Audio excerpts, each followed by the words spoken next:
So I actually think this is a matchup that English can lose. Yes, that does exist. That is a thing. We've got English up against Mongols here. Voldemar whipping out the Mongols. Meanwhile, Anatand of Mind Sanity will be in the English, the blue up here. Mongols have actually decided to discover some pretty crafty builds around some all-in timings, around Deerstone, for example. I think actually there are still some spawns where Silver Tree can work. Some of them are a bait, and I'm wondering if this one ends up being a bait. So here's the thing, guys. Silver Tree seems like the go-to, but I feel like right now, if you go Silver Tree, there's a lot of English players discovering that Horseman spam is very strong with King that can intercept trade. It leaves you very crippled because until you have Outpost set up, Keshiks can't gap close.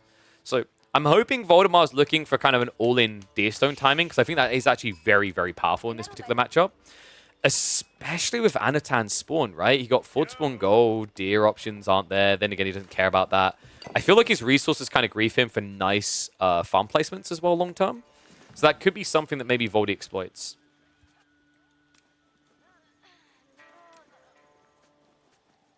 When you play Malians in team games and enemies trading, what unit should you produce for raiding the trade?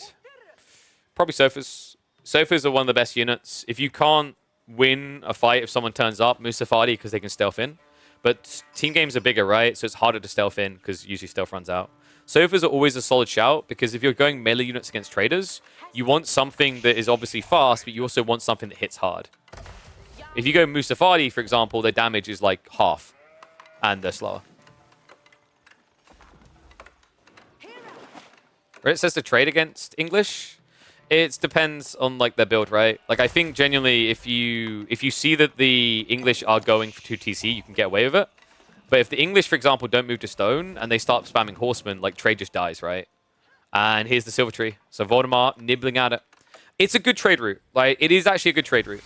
I still think Deerstone has more punch, but these are the type of games where it is acceptable in Dry Arabia. I don't like the games where we see the trade post like here and people go trade. Because I don't think it returns enough compared to Deerstone. But now this kind of requires that Anatan goes for 2 TC.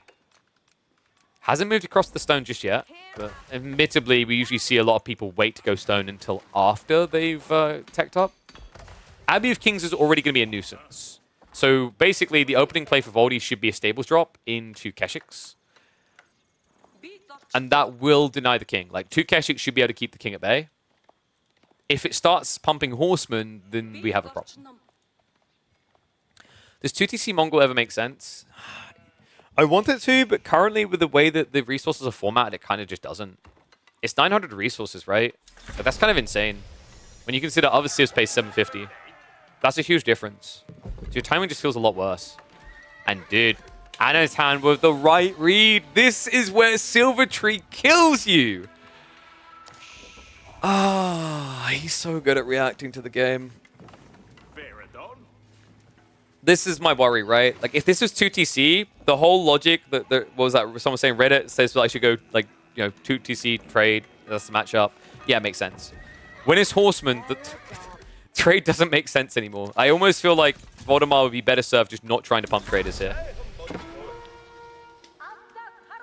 Keshik's on the way. The problem with Keshiks here, by the way, is that Horsemen can just min-max. So the whole logic is that you overwhelm with Horseman and King, and then injured Horsemen pull away, and the Keshiks can't touch you. It's a really hard matchup now. Voldy is going to have to consider Spears, which is something you never want to do against English, because you're always worried they're going to add in Lombos. I really am praying that this is distraction trade from Voldy. Because any traders built are just immediately going to be lost to Mass Horsemen. So his adjustment is correct here, but now this is a sucky part, guys. As this game goes on, Voldemar is not going to have Yam for his villagers to escape. Deerstone is sick against the English King, especially against Mass Horsemen. The logic is that your villagers run away very quickly. So it's difficult to ever lose eco easily. I love the little micro war here. Just love the fact he's trying to bait aggro into the scout so the king can actually trade out against the initial Keshik. This is tough for Voldy though, right? Like, this is not double pump. So there's a risk he just loses to Horsemen. Because remember, Horsemen pump out every, 23 seconds? The Keshiks take 30 seconds.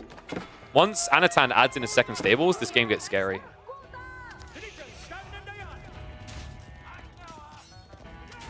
Fray begins. You know what else is really cool about the Horseman in this matchup? Is normally when you get the king this low, the Khan chases because the Khan actually has dynamic movement speed. So his movement speed will fluctuate between 1.62 and 1.69 to stay in range of a king. But the issue is with Horseman there, you can't do it. Because if you lead with the Khan, you just get turned on by mass Horseman and die straight away.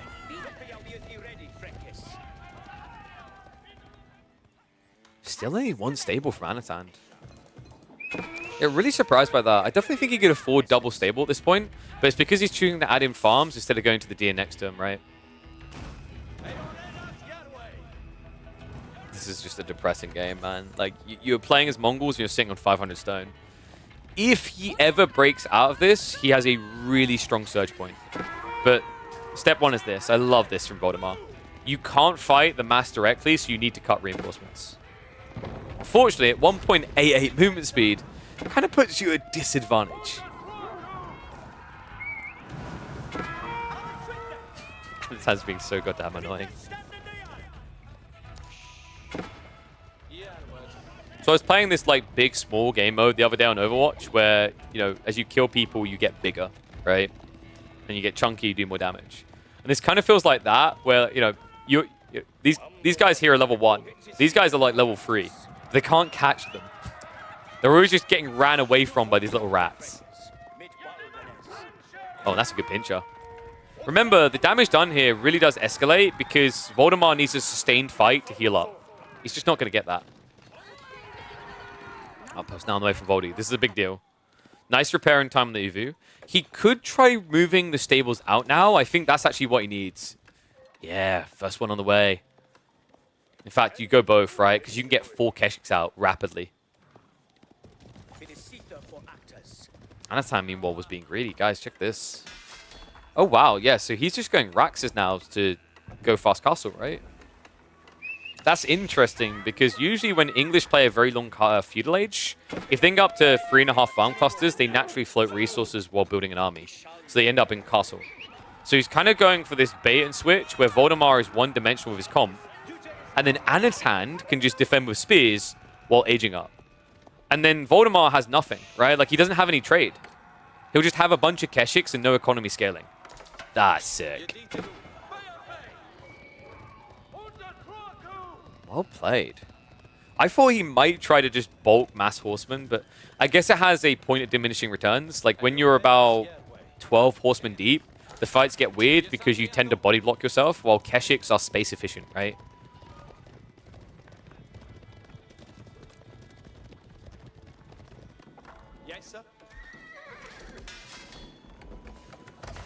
No walls coming up is maybe one weakness for Anno, but considering it's only Keshiks, if you just raw send spears now, you'll be fine. And Voldemar is about to get the bad news, right? Yep. He hurls his Falcon in. He sees what's happening here. He sees the double axe. So he now knows that he can potentially set up trade, but that's not an option. It's too late for that. You have to go. Voldemar, now with the double archery range pump. He needs to try and break this game fast.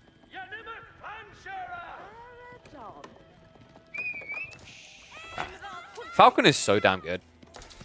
I say it a lot because I feel like someone has to. Falcon is insanely powerful. That vision grab was bonkers. Right? Like, the equivalent would be a scout walking here underneath the TC to get that info.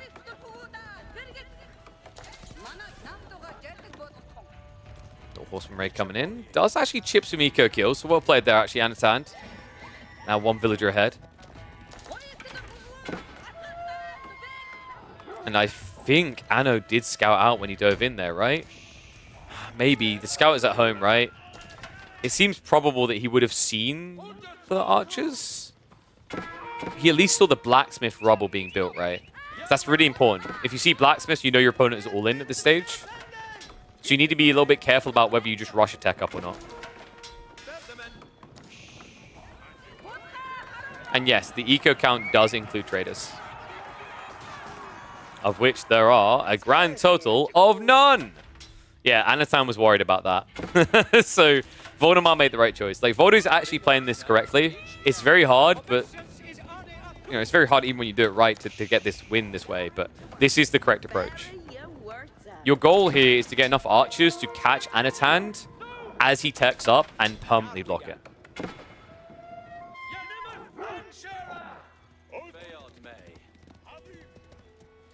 Damesh definitely going to help with that because it will have to be a dive. Anatand now adding in more horsemen. Ah, this is the kick to the teeth, right? That food income really starts to ramp. Meanwhile, on the other side, we can see Voldemar's now on berries. Not ideal. Another awkward issue. Voldemar can't poke. If Voldemar pokes, he starts to lose because of the king and the Abbey of Kings. Logic being, if you can't kill something, you shouldn't even be trying. Because if you fail to, it's going to get healed up, and then you're going to be dented harder, right? You can already see it on the health bars here. Look at these health bars. Not a scratch. We've got one villager over here that forgot to get our free healthcare because we are English after all. Outside him, though, everyone in the kingdom has been NHSing it up. Or is about to.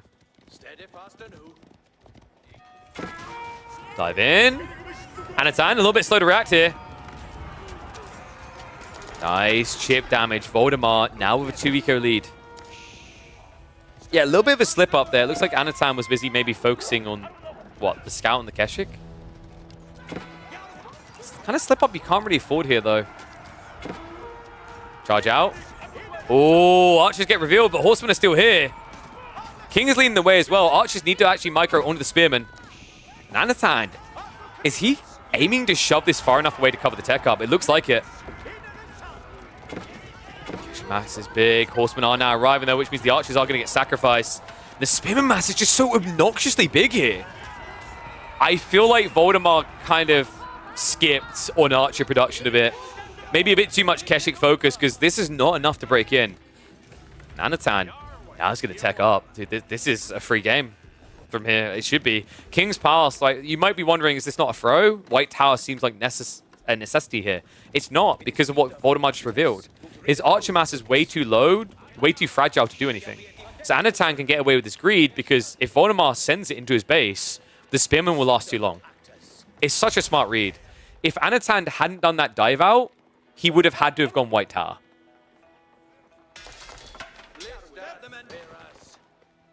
Damn, what a play. And yeah, people saying Deerstone. This is why I say Deerstone, right? You could argue Silver Tree would have given you the variance, but I'd say Deerstone would have given you the all-in timing anyway, right? And you kind of have to play all-in against Fast Castle, White Tower anyway. I don't feel like you usually get enough trade because of the risk of interception. I think as this gets carved out more, if the English build doesn't get tweaked at all, the optimal strat for the Mongols will lean more and more towards Deerstone. It just allows you to be more free with your economy as well. Like, how many times did we see Voldemar have to keep troops back here because he's worried about raid? When you have Deerstone, your villagers move so quick that a little horseman raid can't really hit them. That feels like Voldemar can't hit anything. Archers a little bit too late. Anatand now setting up the walls. Wait, what? Okay, that's cursed. That final piece of wall. Yeah, he did notice in time, though.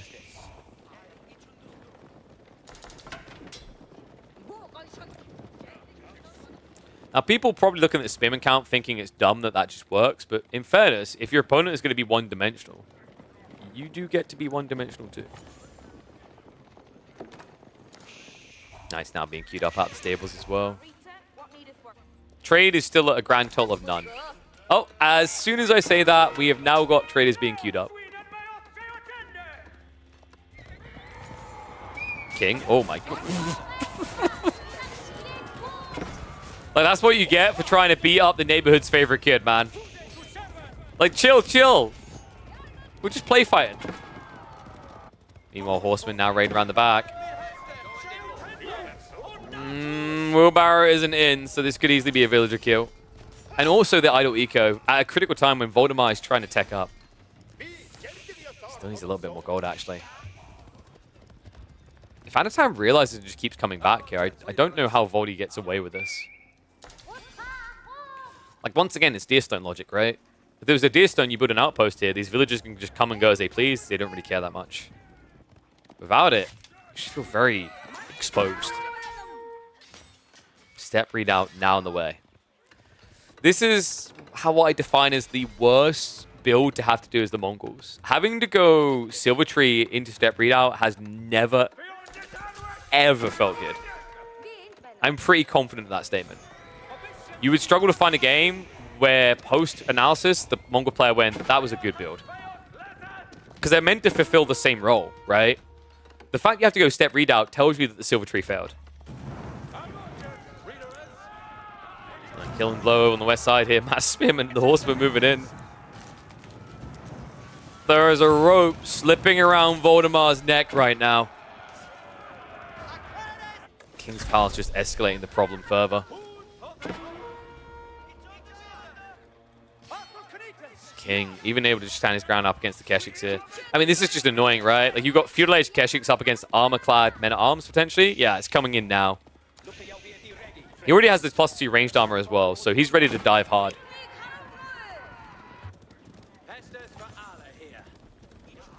Anatan just... I have high hopes for Anatan because we're in a very aggressive time where reaction is important in an optimal fashion. And Anatan is really good at setting the pace in an aggressive meta, while also identifying what his opponent's build is and adjusting for it. Like, Anatan is one of those players I have high praise for and high hopes for, because I almost envision him seeing this highway when you think of the state of the game, and he sees all these branching routes that take him off to different directions, different destinations. And he understands which track he can take, right? There are other players that feel a lot more comfortable that they get in the game and they have this idea of a highway, and it's just a straight road. But that's very rarely how games at competitive level in AoE4 now go. You have to have a very cheesy strategy to maintain that flow, or a very broken Civ. Drake not getting blocked. Yeah, Spearmen are just baiting him back, and now the men-at-arms will camp the TC. Voldemar seems very reluctant to give what is already over. But I think it's now undeniable.